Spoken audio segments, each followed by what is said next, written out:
আসসালামু আলাইকুম। আমি কি চুলায় দিছি জানেন? এটা কিন্তু কুমড়া শাক। কুমড়া শাক কি আপনারা কখনো এমন সিদ্ধ করে ভাপে দিয়ে খেয়েছেন? আমি কিন্তু সিদ্ধ দিছি, মানে ভাপে দিছি। কারণ এটার একটা কাহিনী আছে। এদিকে আমি একটু সিম আর আলু ভাপে দিয়ে দিছি।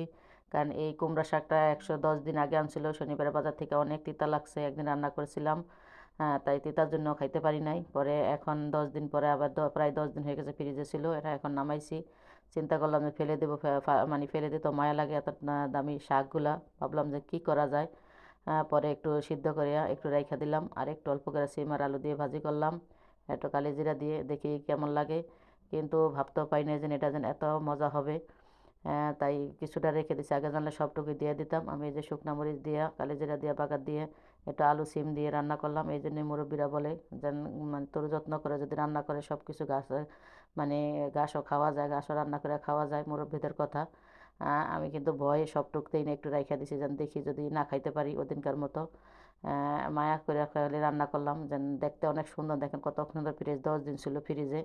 এই যে আমি আলু দিয়ে সিম দিয়ে ভাজি করে নিলাম। দেখতে কিন্তু অনেক সুন্দর হয়েছে, খাইতেও কিন্তু অনেক মজা। কেউ বলতে পারে না যেন সেই শাক।